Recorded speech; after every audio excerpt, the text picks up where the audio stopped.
Shopping, working, and relaxing online can attract various digital threats. To improve your protection against them, just turn on NordVPN. This cybersecurity app will block web trackers and malware-infected sites. It will also encrypt your internet traffic without losing a smooth connection. Get NordVPN now. NordVPN, cybersecurity built for every day. Good afternoon, everybody. I'm pleased to be joined by Lasse Sorensen. We'll start with Jack Conlon from BBC Radio Leeds. Thank you, Lasse. Good to speak to you. I'll just start by reflecting on the weekend and that win against Barnsley. How pleasing was that for you as a squad?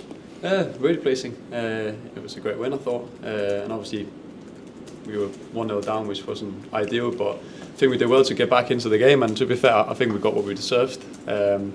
So yeah, a really good win, good feeling afterwards, and so really happy. What's it done for the confidence in the squad, obviously on the back of a difficult sort of couple of weeks? Yeah, but I think that's what football is, you know what I mean? Sometimes you might not be having the best week and it all feels like, oh, do you know what I mean? But sometimes one win just changes a lot of things. So yeah, it's been positive. But I think we are quite good as a group to just sort of keep level-headed, because if you don't win and you think, no, you know what I mean, you're the best in the world, that's not what you should do either. So it's just about being level-headed and just move on, and now it's Shrewsbury tomorrow. You got the assist for Josh's goal. Just talk us through what you saw, how that move sort of played out in your head, because it was a pretty precision pass from you. Yeah, but I think it started, obviously, it was a wide free kick, and Herbie gets the ball, and then Trevay did really well to come out, because the sort of the run I like to do coming from deep and run forward there. So he saw that, give me a great ball in front of me, and then to be fair, Josh made a good run as well, and then, you know, I mean, it all happens a bit quick, so you just sort of, that's your instinct, and then you just sort of passed it, and luckily, you know, I mean, sort of came where I wanted it to do, and just the brilliance got in front of their player and slotted in. So yeah, there we go. As a modern day wing back yourself, Lasse, how much emphasis do you put on assists? I know you got plenty at Lincoln during your time there. Do you almost have an assist target, similar to how like strikers, for example, might have a goals target for a season? Yeah, I don't actually have. I think it's one of them where obviously the way I sort of playing is like to get forward and run up and down the line. So it's something you always want to contribute with. But I think nowadays it's like being a wing back, right back, whatever you want to call it. There's so many other things, because first and foremost you've got to be in your position and defend and all that. That's obviously the most important thing, really, because that's your job on the pay where you're a defender. But then there's so many other things going into you need to be good on the ball, you need to press the right. There's so many things. So obviously you want to get goals and assists, but if that was the only thing you focused on, you'll do a lot of other things wrong. So it's the whole package I actually see as a wing back or right back, whatever you want to call it. It's more of the whole package. And sort of on that, I know your manager's spoken quite a bit this season about the style, the formation, and how flexible it is, how changeable it is, and the fact that you and whoever's at left wing back are pivotal to that, in that if one goes forward, the other sort of stays back. How much have you had to sort of work on that throughout the season to be aware of, obviously, where everyone else is, what's best for you to do, whether to go or whether to stay? Yeah, it's a massive thing. Connection between players and chemistry in the team. It's obviously massive, but that's something you work on. That's an ever-evolving process. Do you know what I mean? That's something you do all the time, and we change a lot from game to game. Sometimes we might press in a 4, sometimes we press in a 5, and sometimes we might build up in a 4. And you know, that's just fluid. So that's why it's a bit, you can call it whatever, but in games it tends to move around, and people do different things most of the time. And so that's something that I don't think you can ever do enough of, or it's just something that you keep doing, and I think we've been doing that and been quite good in the transition of what are we going to do from game to game, I think. And you might have sort of answered this question a second or two ago, but as a defender who has that attacking intent, what sort of satisfies you more at the end of a game, an assist or a clean sheet? No, just a win to the classic. No, do you know what I mean? I think every game is different. You can never compare a game. So let's say you've got back to goal and you come in, then it's so great to then get a clean sheet and a win. Do you know what I mean? But it's different. Every game is different. But as long as you win, then that's the main thing. How would you assess your overall season so far, Lasse? You personally? Yeah, but I've enjoyed it. Obviously, I was pretty disappointed being out for 14 weeks or whatever, which was a lot longer than I expected. And the first time I've ever tried that, so it was a really frustrating period and something I need to sort of learn, and that not learn, but it was a completely new challenge for me. But apart from that, yeah, I've really enjoyed it. It's coming into a new club, so you learn all the time and you get more and more integrated in the whole surrounding of the club. So no, I've really enjoyed it, and think I'm sort of showing what I can do. But there's always more to come, which there is from every single player in the world always. I mean, so hopefully there's even more to come. How frustrating were those two sort of periods of injury as well? Oh, it really was frustrating. It sort of, I mean, you didn't expect the first one, then you work hard to come back, and not that something bad happened the second time, but it sort of keeps me out for a little bit longer. So yeah, really frustrating. Nothing I want to try to do again, I'll be honest. I want to keep away from that, so hopefully I can do that. I imagine as well now, are you just itching to get a good sort of consistent run of games together? Yeah, exactly. I think rhythm is so important in football. So I mean, the more you can play and the more you get in the game mode as such, then you also see better and better performances, and so hopefully I can do that. Last couple from me, just looking ahead to tomorrow night against Shrewsbury, a team that are battling at the other end of the table. Obviously they've got their own battles at the minute. How tough an opponent do you expect them to be tomorrow? Really tough. Obviously, as you say, they are in a different part of the table than we are, but that doesn't mean that it's going to be any easier and any harder. I think we've seen that so many times this year, that every game is as tough as each other. It faces different challenges, so we go away there, they'll be fighting for, not fighting for their life, but obviously they've got a lot on the line as well, so it'll be really tough. They're a good team. Even at home, I think we've beaten there, but it still causes us trouble there. So we've got to be on our toes like we have to do in every game. And just finally, momentum's a word that's used a lot, I think, in football. Do you feel like you can take that Barnsley result into tomorrow and build on top of that? Yeah, exactly. Like that's exactly what we want to do. As you said, momentum. I think probably momentum is one of the most important things in football, to be fair, because you just see if you won a few games, it's just sort of ticking over and things like that. But it's the classic saying is you can't talk about that before you get another one in. So it's one of them. You just got to see. We're playing Shrewsbury tomorrow and trying to win that game and see where it takes you. Thanks, Lars. Best of luck. Thanks very much. Welcome to Stephen Chicken from We Are Terriers on Zoom next. That's good to see you. Hello. Can you talk about sort of the momentum and chemistry and all of that? I mean, obviously you're one of several players who's been out for a while, come back in.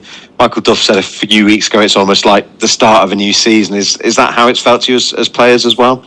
Yeah, but I don't think there's any getting away from. If you look at our season, the amount of times that the same team have played, or even the same team in the small units, like I think most weeks we've had to change teams and whatnot, and obviously I think it's so important in football to have relations and chemistry and getting used to each other. But it's just been a struggle for us because we've been having so many people out. But yeah, as you said, like that is a really important thing, and hopefully we can now and then sort of be able to put a lot of the same players out because they are available. We were quite impressed. Obviously, your ball for Josh was, great pass, but you tried a couple of those earlier in the game that had, created chances as well. Is that part of it, just sort of not being, keeping the belief if something doesn't go your way, it's like, okay, but this does work, we can keep plugging away with this? Yeah, you know what I mean? If you make one pass and it doesn't put off, well, you don't make the next one. That's the biggest mistake, as they say. Do you know what I mean? Because when are you ever gonna get it then? So it's about, but you can't keep making outrageous passes. It's got to be decision making. But I think in a game you can't think too much about it. You got to play on. If you get the ball, play what you see. And Josh made a great run, and then that's what I saw. And I mean, it might be a different situation where you might do something else, but no, you can't stop doing what your first thought gives you in your head. I think the fans made their feelings clear at half time, but then also more positively made their feelings clear on full time. Do you understand the response, on both sides of that from the fans? Yeah, of course. I'll be honest, that's a part of football. Do you know what I mean? Like the fans support your team, the fans set standards as well. So if the team or we don't play as well as we should and as well as they probably expect us to do, obviously they're not going to be happy.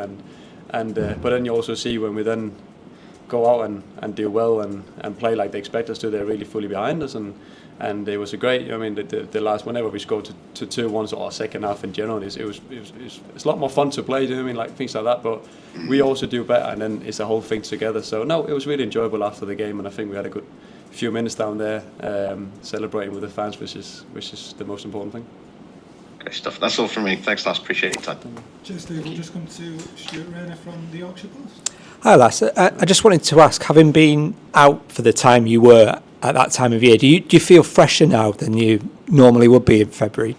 Yeah, I think it's hard to say because you probably do a little bit, but then again, sometimes you also feel very fresh if you play week in, week out, because then you get into the match sharpness and just the hang of games really. So I feel fresh, but normally I tend to feel sort of quite fresh anyway this time of the year. So it's nothing I really think about too much. I'm just taking it as a compliment. And you talked a bit earlier about not sort of being over emotional either way when things are going well or badly, and I know that's something the manager is very big on, but how easy is that to actually do when you're involved in it? I think it's relatively easy, but it also comes from obviously the manager and the coaching team. They're big on it. So, and it's also one of them. Like, so today we had a meeting about the Barnsley game, move on, and then now it's Shrewsbury. So, and in football it's so quick, games coming thick and fast. So it's like you can't keep thinking about it. You just got to move on and now to focus on tomorrow. So it's quite natural. That's the way it goes. You know what I mean? And then obviously if you lose, you're a little bit more down, and if you win, you're a bit more happy. But it tends to sort of just stay in the middle. Is that one of the advantages of EFL football? There is always another game very soon afterwards. Exactly as you say there. I think, exactly as you say. There's so many games. So luckily, if you have a bad game, there's a new one you can do better in, and if you do really well, there's another one you can go improve it again. So that's how it is. And again, when you've been out for a while, does it sort of increase your appreciation, your enjoyment of just being back playing football now you're in this spell? Yeah, no, exactly. It felt longer than 14 weeks. It felt so long, and then you miss it because that's what you do every day. And we all started from very young because of the passion of being a footballer and the love for the game. And I don't think that ever goes away. So when you can't play, that's when you also really realise, I really want to be out there. And then now you're back, you sort of just enjoy it every day. And I think it's 4 starts in a row now. Does the way you played on Saturday with those passes, does that make you feel as though you're getting close to being back to 100%? Yeah, but I think when I come back, I felt like 100%. But then you play a few more games and you probably realise, now you feel even better and things like that. So, but that's football in general, whether you've been out or just been a little bit out of the team.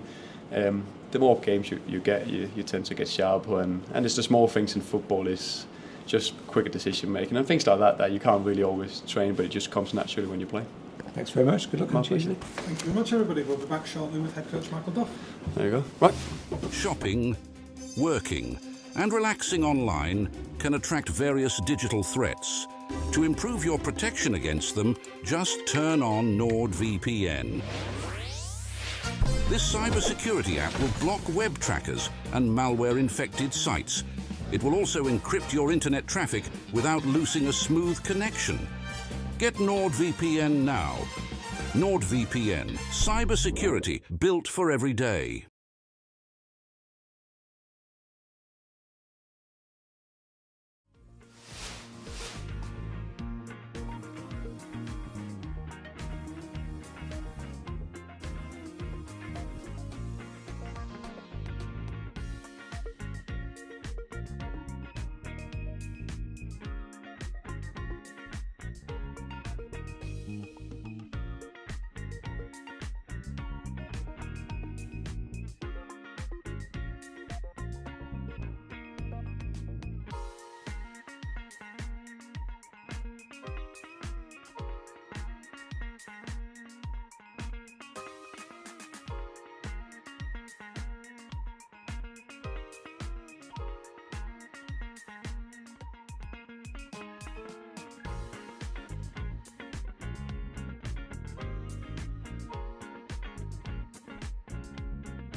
shopping, working, and relaxing online can attract various digital threats. To improve your protection against them, just turn on NordVPN. This cybersecurity app will block web trackers and malware-infected sites. It will also encrypt your internet traffic without losing a smooth connection. Get NordVPN now. NordVPN, cybersecurity built for every day. Welcome back, everybody. I'm pleased to be joined by head coach Michael Duff. We'll start again with Jack Conlon from BBC Radio Leeds. Thank you. Hi, Michael. Good to speak to you again. Just firstly, reflecting on the weekend, that win against Barnsley, what's your takeaways from that a couple of days on now? Pretty similar to what most people saw in the game, I'd imagine. I had someone at the game that I respect and has been worked in football for 50 years. He's a chief scout at a game, and he gave a pretty fair reflection of what we thought. Too loose with the ball in the first half, went too long too quick, and then in key moments didn't have enough quality. Second half controlled the game, played much quicker, and basically the whole game was played in Barnsley's half. So in the first half we got into some good areas without too few times. When we did get into good areas, we didn't have enough quality. I think Lee's probably had the goal, which we got to do better with. And probably one shot where he's deflected with his feet. Other than that, he's not really had anything to do. So, and we created quite a few good chances during the game. So yeah, it was a game of two halves, but I think we did enough to win the game over the 9 minutes. Are games like that difficult as a coach to review when they are so different in each half, as you said there? Not really, because it's from my point of view, are the players stood in the right positions? Yes. Did they have a go physically? Yes. They ran around. The numbers were high again. So it's just that last little bit, that decision. If they're not stood in the right positions, then that's when we need to review it. We didn't change shape. We obviously made one change at half time, but the instructions weren't that dissimilar. Just the players carried out the instructions a little bit better. So it's difficult. It's hard to win a game. We say that all the time. People take it for granted sometimes when you go a period without a defeat. But football can change really, really quickly. You can go from 0 to 0 or 0 to hero pretty quickly. So we've got to try and back it up now on Tuesday and go on another run ourselves. How pleased were you with the character though of that second half? The players going off the pitch at half time, getting a fair bit of flack from the fans. I know you said there was a fair bit from you as well in the dressing room. Yeah, it wasn't a case of teacup throwing. Just get them to, and the beauty of modern day football now is we can show them instant clips. So we have a TV in the dressing room and it's going, well, that's where we wanted to get you to, but then you've got to make a better decision. And sometimes it is because they almost want to do too well. They're so desperate to do well, they make a bad decision based on they're too anxious to get forward or they're too anxious. We have to work the ball into certain areas and then play forward, based on personnel and physicality in the top end of the pitch. But when we did do that in the second half, the whole game was played in pretty much in Barnsley's top third, which is where we want to be, obviously. So yeah, it's first time we've done it, so it's something off our back, really. Probably the next one is we haven't scored a 90th minute equaliser or 90th minute goal. That's another thing that we need to look to try and do. But again, in this run, I think it's been a lack of quality rather than people downing tools and not having a go. So that's where we just need to keep encouraging them, keep showing them the pictures, telling them that they've been on a good run. There are some good players in there. We need to just believe it a little bit more sometimes. Right now, it is just that one win on the back of a tough few games. Ironically enough, it was a win over Barnsley back in October that ended that tough run as well. And that game seems to be a catalyst for a good run on the back of it. Do you see any parallels between that period back before Christmas and this one? Yeah, if it was only that easy that we just go 4 months without getting beat now, and we might be all right. I think the difference in the two sort of sticky patches that we had, the one at the start, that was more down to we were literally finding ways to lose. Whereas in this little winless run that we've had, it's been more based on probably a little bit of physicality in terms of the Northampton game, and just a bit of quality in the top third. You know, the decision making in the top third it's the hardest thing to do, but that's probably the difference in the two runs. But hopefully we've got got the monkey off our back, and we have to try and, you know, lots of games coming up, lots of opportunities to pick up points quickly. Josh Koroma made an instant impact off the bench, really. How pleased were you for him getting that goal? I thought it was good. I thought it was that's what you want from your subs. You want him to come on and impact the game. He'll be disappointed that he's not been starting. We felt that he'd just got off the board a little bit. And sometimes players need to come out to re-energise them, to come back in. And that's why you have a squad. You know. That's why when you look at people like Ben Wiles, who's he's played nearly every minute of every game, and it's been tough. And it's, you know, we've not had an opportunity to rest him. We are down on numbers. You look at the players unavailable. The list is high.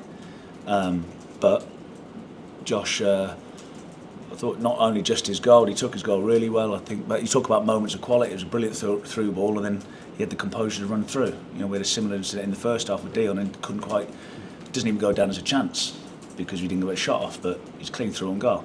So no, it's we're pleased for Josh. I think he's been here a long time, and people know what he is. Sometimes people have a misconception, I think, because of his body language. Sometimes his body language is quite languid and it looks like he doesn't care. He's the total opposite. But he does care, and hopefully he can kick on and get a few more before now and the end of the season. On the flip side, you mentioned Dion there.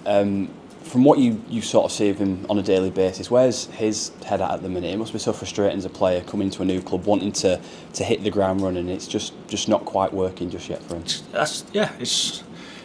Every centre forward wants to come in and hit the ground running. You know, we want him to do the same thing. And you know, Joe Taylor comes in, scores on his debut, and then gets injured. So we're a little bit. It feels a little bit like that, a bit down on our luck at the minute, a little bit. But our job, as I said last week, the job is to support the players. Whether they're in the team, out the team, the job is to support the players. The ones that are in the team, normally the ones you don't have to support because they're playing every week. But no, he wants to do well. He wants to, again, it's not a case of he's going through the motions and he doesn't care. Sometimes it just hasn't clicked for him as yet. Hopefully we can get to that point when it does. You know, just needs one to go in, a little bit of luck, and then hopefully they'll come flying. With strikers, can it literally be that easy? I say easy at times, but just for one to go in and that completely changes the entire sort of complexity out there. You know, we're still trying to work out Dion in terms of, obviously we know him, but we don't know him really, really well. So what makes him tick? What works for him? What doesn't? We don't. Is he an overthinker? Is he sat at home? We're not quite sure about, because we don't know that much about that well enough yet. So you know, when I say the job is to support them, it's not just to be a cheerleader. It's what's the best way he learns.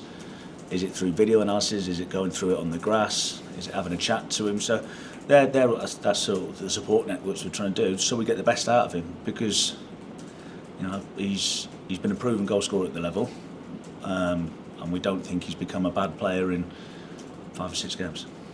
Just team news wise, did you come through Barnsley unscathed injury wise? Injury wise, we think we're all right. Brody's obviously suspended, so that's another body down. So yeah, we're low on numbers, but we have been for a long time. So we'll have 11 players.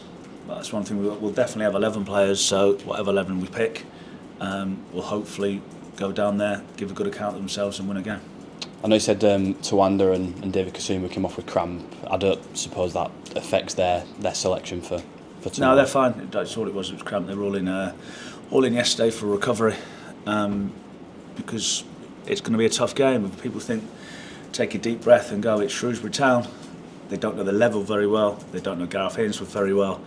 You know, we played Reading last week and drew 0-0. They played Reading afterwards and probably should have won the game. They started the game really, really well against Bolton on Saturday. Could have been 2 or 3 up after half an hour. So I know they ended up losing the game, but we need to go there with the right positive mindset and mentality of, if it is physical or whatever they throw at us, we need to be able to deal with it better than what we did against Northampton, for example. And they're in a different battle to what you are at the minute. They're at the bottom of the table trying to fight out of those relegation places. How tough can teams like that be that are so desperate for points, albeit in a different way to yourselves? Well, that was the frustration at Northampton. They wanted it more than us, and can't happen. Why are they more 3 points more important to them than us? They're not. So whether we're fighting for something different to them, it's 3 points. They're hard to come by. No one comes along in football and gives you 3 points. Very rarely. So we need to give a 90-minute performance because the players have shown that they can do it, and it's getting them to do it more consistently. Cheers, Michael. Thank you. Should come to Stephen Chicken from the Terriers next. Hi, Michael. Are you hopeful of getting anyone back from injury at all this week? Not for Tuesday, no. Nigel's the next one back.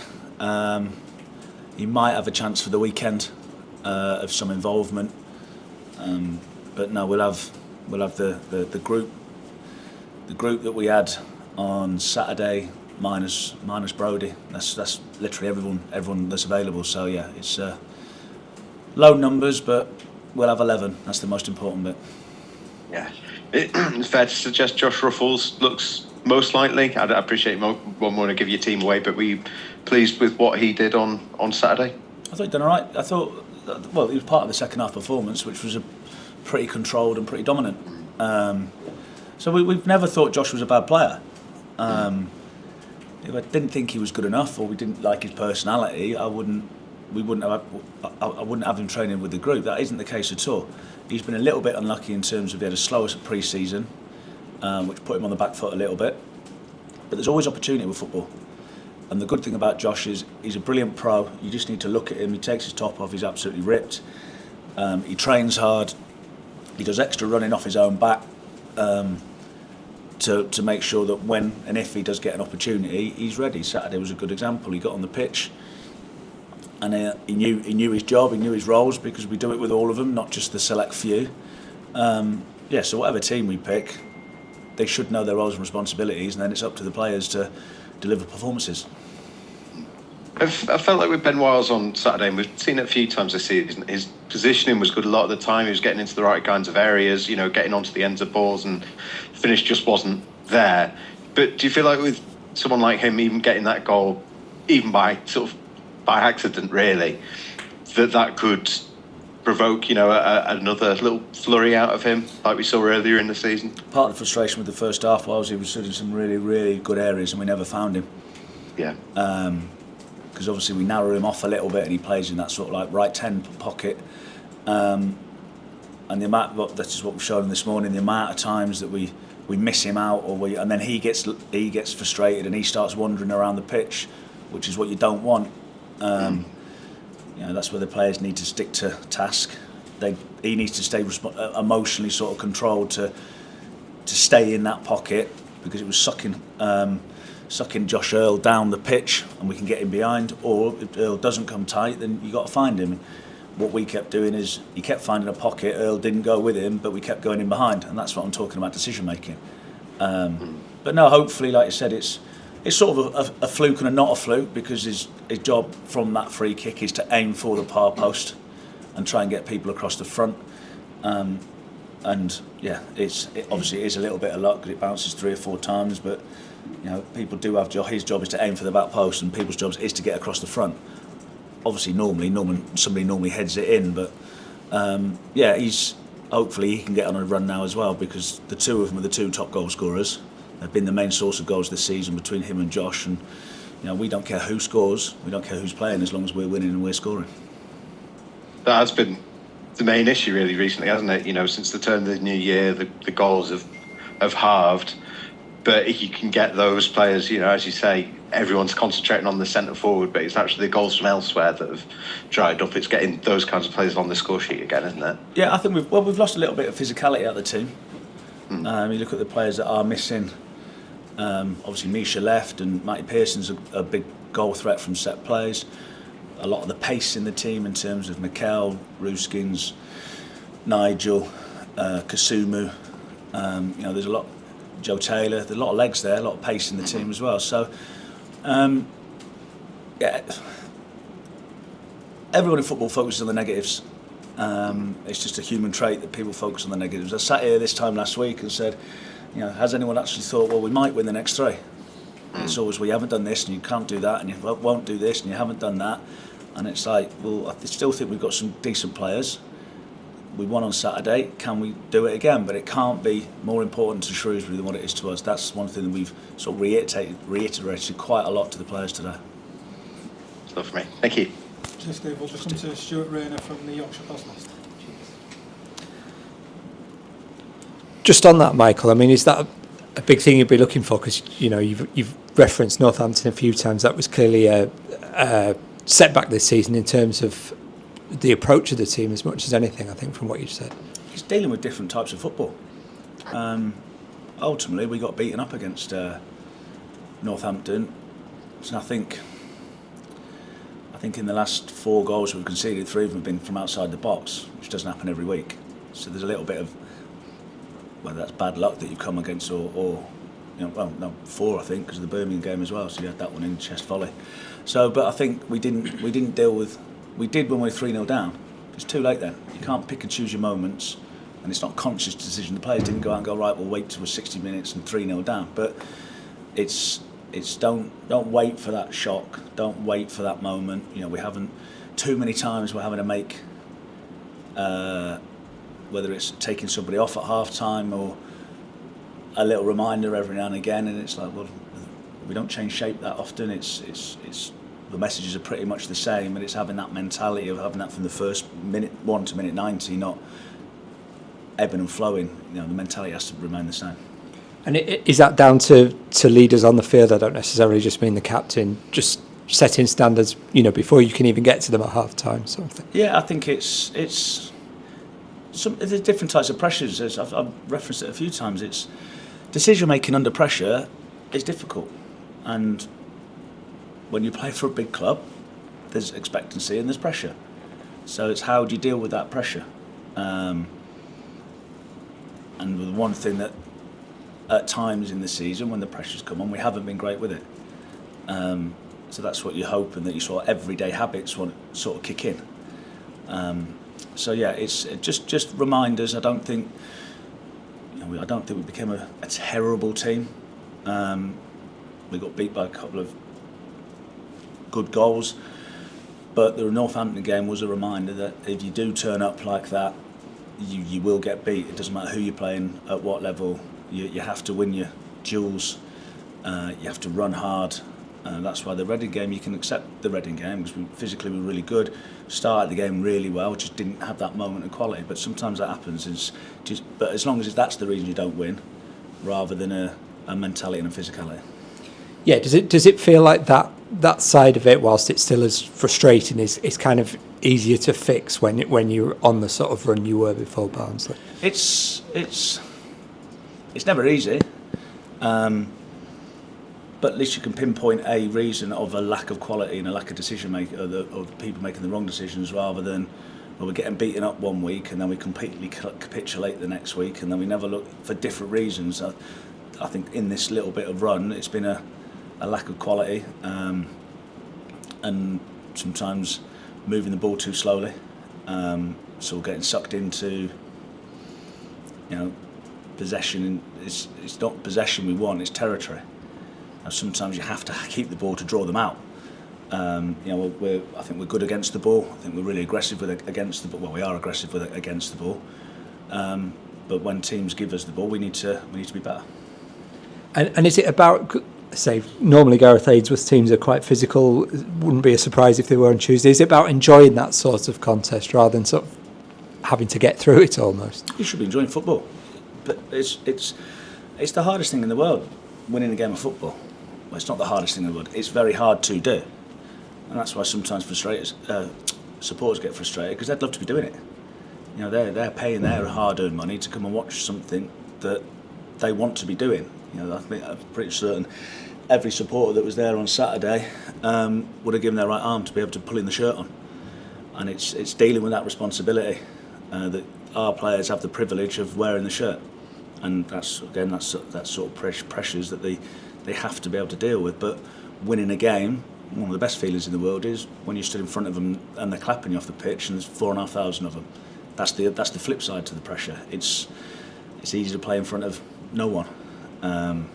So it's you know, they talk about pressure being a privilege and all those sorts of things. It's enjoy it. But every week presents different problems. Every game presents different problems. So no matter what they bring, Gareth's an experienced manager, and he's been at every level. In terms of his playing career and his managerial career, he's been at it a long time and he's been successful. And you look at their last run of games, they've picked up quite a few results. They've definitely picked up since he's gone in, and even the games when they have been beat, it's been by the odd goal. So we will be fully aware of the threats if they are physical. Verdane Oliver, John Marquis, both big physical players. George Lloyd I had at Cheltenham, 5'8" but jumped 6'4". So yeah, we need to be prepared. But if we turn up and we do things right, we think we've got enough to win the game. And I guess like any job, like any walk of life, do you sometimes have to just remind people of the enjoyment level of it? Because, if you don't have any pressure games from now until the end of the season, it'll be a miserable season. You want pressure games. You want to enjoy being in those moments. I mentioned it to the players 2 weeks ago. There were some kids playing. Obviously, we've got the Astro at the training ground, and we have pre-match and a meeting at the training ground, and then travel over before the Reading game.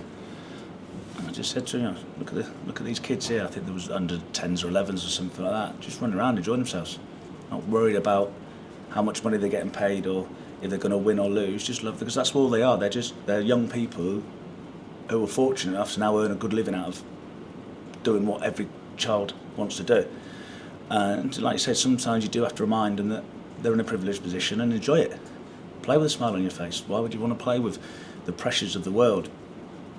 But it is their job and it is their livelihood, so it's getting a balance out. So every now and again, just remind them, it's just a game of football. It's important, but it's not the end of the world. If you're going to get beaten, running around, enjoying yourselves. Thanks very much. Thank you very much, everybody. Shopping, working, and relaxing online can attract various digital threats. To improve your protection against them, just turn on NordVPN. This cybersecurity app will block web trackers and malware-infected sites. It will also encrypt your internet traffic without losing a smooth connection. Get NordVPN now. NordVPN, cybersecurity built for every day.